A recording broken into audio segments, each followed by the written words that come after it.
तो आज सुनेंगे कार्तिक मास की सभी कहानियां। शुरू करते हैं सबसे पहले तुलसा माता की कहानी के साथ। कार्तिक का महीना, सब कोई तुलसा माता को सींचने जाती थी। सब कोई तो सींच के आ जाती, परंतु एक बुढ़िया माई आती जो तुलसा माता से रोजाना कहती, तुलसा माता सत की दाता, मैं बिरला सींचू तेरा, तू कर निस्तारा मेरा। तुलसा माता अड़वा दे लडुआ दे, पीताम्बर की धोती दे, मीठा मीठा ग्रास दे, वैकुंठ का वास दे, चटके की चाल दे, पटके की मौत दे, चंदन का काट दे, झालर की झनकार दे, साईं का राज दे, दाल भात का जीवन दे, कृष्ण का कांधा दे, 11 का दिन दे। इतनी बात सुनते ही तुलसा माता सूखने लगी। भगवान पूछे, तुलसा माता क्यों सूखने लग रही हो? तुमको तो इतनी औरतें जिमावे गावे, क्यों सूख रही हो? तुलसा माता कहने लगी, एक बुढ़िया माई आती जो रोजाना इतनी बात कहकर जाती, मैं सब कुछ तो दे दूंगी, कृष्ण का कांधा कहाँ से दूंगी? भगवान बोले, तू चिंता मत कर, मैं दूंगा। थोड़े दिन बाद बुढ़िया माई मर गई। सब कोई उठाने लगे, इतनी भारी हो गई कि उठे ही नहीं। सब कोई कहने लगे, पाप घाट की माला फेरती थी जो इतनी भारी हो गई है। भगवान बूढ़े ब्राह्मण का रूप धारण करके आई। बोले, इतनी भीड़ क्यों लगा रखी है? सब बोले कि एक बुढ़िया माई थी, पापनी थी, किसी से नहीं उठती। भगवान बोले, मुझे भी अपनी मन की निकालन दो। बोले, तुम भी मन की निकाल लो। भगवान ने बुढ़िया माई के कान में कहा, बुढ़िया माई तू बिरला सींचे मेरा, मैं करूं निस्तारा तेरा। बुढ़िया माई अड़वा ले लडुआ ले, पीताम्बर की धोती ले, मीठा मीठा ग्रास ले, वैकुंठ का वास ले, चटके की चाल ले, पटके की मौत ले, चंदन का काट ले, झालर की झनकार ले, साईं का राज ले, दाल भात का जीवन ले, कृष्ण का कांधा ले। इतनी बात सुनते ही बुढ़िया माई हल्की हो गई। भगवान कांधे पर रखकर ले गए। जैसे भगवान ने उसकी मुक्ति करी, ऐसी सबकी करियो। कहते सुनते हुंकारा, भरते का भला। तुलसा माता की जय।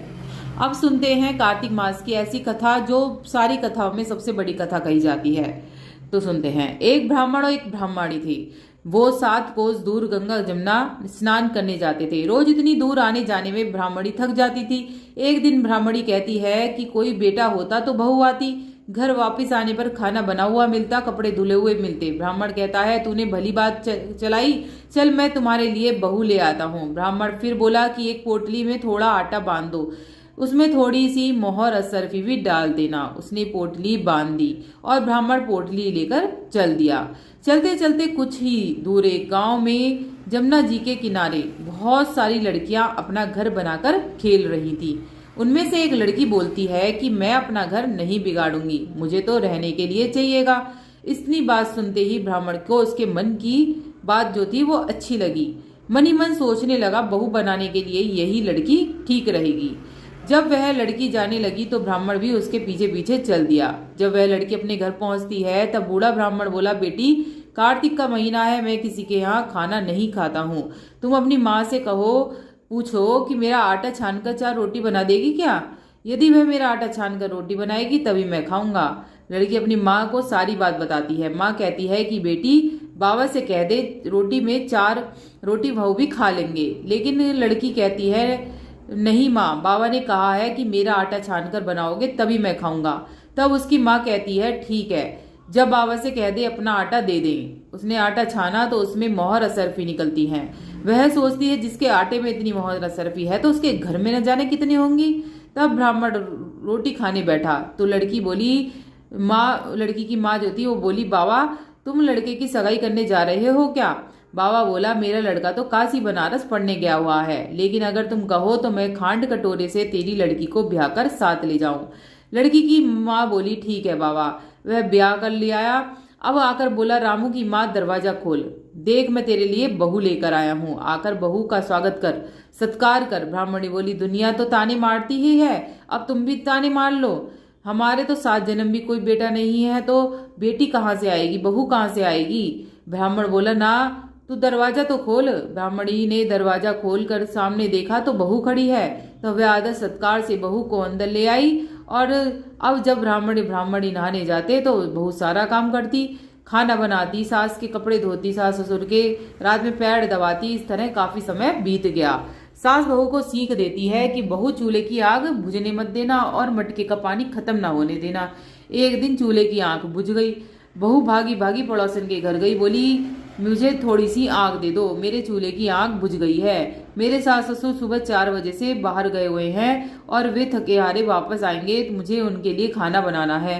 पड़ोसन कहती है, अरे तू बावली है, तुझे तो ये लोग मिलकर दोनों पागल बना रहे हैं। इनका ना कोई बेटा है ना कोई बेटी है। बहू बोली, नाना आप ऐसा मत बोलो, क्योंकि इनका बेटा तो काशी जी बनारस पढ़ने गया हुआ है। पड़ोसन बोली, अरे तुझे झूठ बोलकर ले आए हैं, इनका कोई बेटा नहीं है। अब बहू पड़ोसन की बातों में आ गई, कहने लगी, अब बताओ मैं क्या करूं। पड़ोसन कहने लगी, करना क्या है, जब सास ससुर आए तब जली फूकी रोटी बना कर देना, अलूनी पलूनी दाल बना देना, खीर की कचड़ी दाल में और दाल की कचड़ी खीर में डाल देना। बहू को पड़ोसन की सारी सीख लग गई। अब अपने घर आ गई और जैसा पड़ोसन ने बताया वैसा ही उसने किया। तब सास ससुर घर आए, तब भूखा को कोई आदर सत्कार भी ना करा उसने आज तो, और ना कपड़े धोए। तब सास ससुर को खाना दिया तो सास बोली, बहू ये जली फूकी रोटी क्यों, और दाल भी अलूनी है। बहू पलट कर क्या जवाब देती है, आज यही खाओ सासू जी, अगर एक दिन ऐसा खा भी लिया तुमने तो तुम्हारा कुछ नहीं बिगड़ जाएगा, मुझे तो जीवन भर ही अलूनी रहना है। अब बहू की बातें सुनकर सास बोली, आज तो बहू ने अच्छी सीख नहीं सीखी है। अब बहू फिर से पड़ोसन के घर भागती है और कहती है, अब आगे बता मैं क्या करूं। पड़ोसन बोली, अब तू ऐसा कर, स्वातो कोठों की चाबी मांग लियो।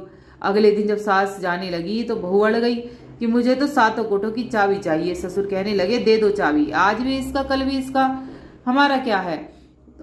तो फिर क्या हुआ, सास ससुर जब जाने लगे तो सास ने चाबी दे दी। सास ससुर जब चले गए तो बहू ने कोठे खोल कर देखा तो किसी में अन्न भरा है, किसी में धन भरा है, किसी में बर्तन भरे हैं, सभी में अटूट भंडार भरे थे। पर बहू ने जैसे ही 7वां कोठा खोल कर देखा तो उसमें महादेव, पार्वती, गणेश, लक्ष्मी जी, पीपल, पतवारी, कार्तिक के ठकुराई, राई, दामोदर, तुलसी जी का बिरला, गंगा जमुना बह रही है। वो सांचे दरबार की जय। 36 करोड़ देवी देवता विराजमान है।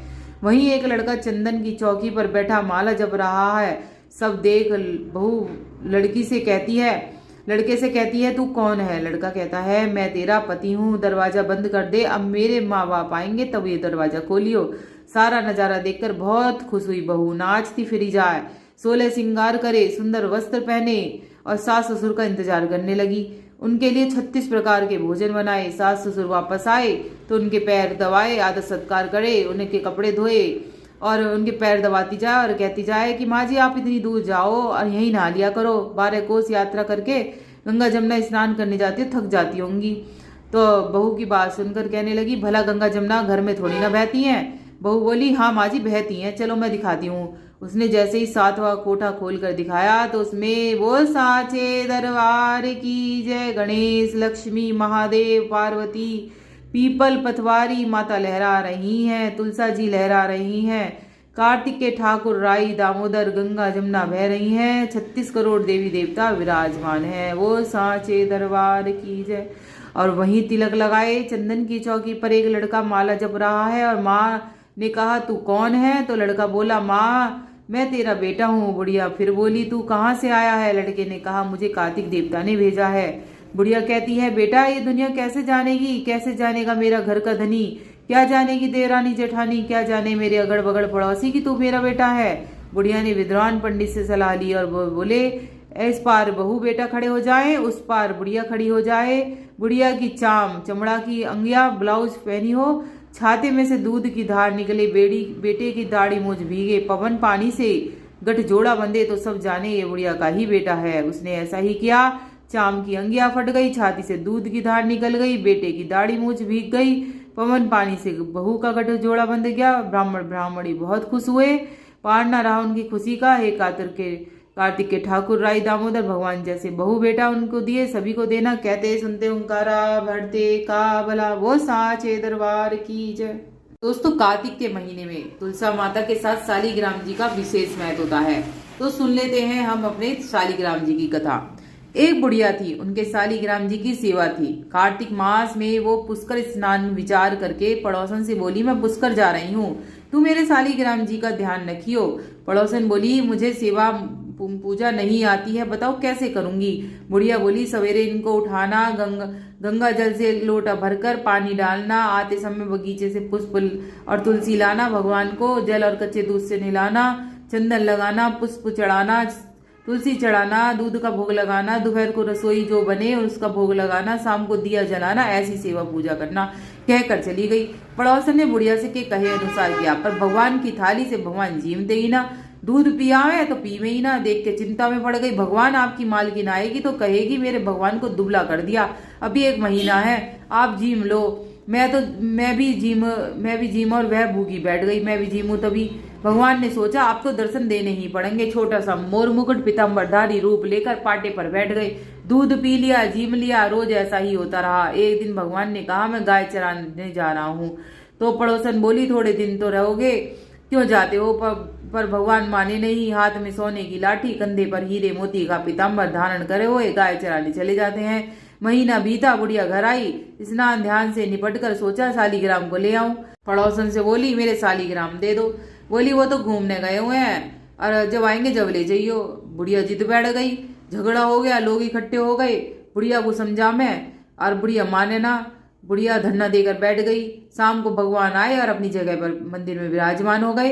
पड़ोसन बोली ले जाओ, आ गए तेरे भगवान। तो बोली मेरे को तो कभी दर्शन दिए ना भगवान ने, और इसे दर्शन दे दिए। तो भगवान बोले जो भी कोई सच्चे मन से मेरी पूजा करेगा मैं उसे दर्शन दूंगा। तो उसने भक्ति भाव से पूजा करी ही, उसे दर्शन दिए। बोल गणेश जी महाराज की जय। अब सुनते हैं लपसी तपसी की कहानी।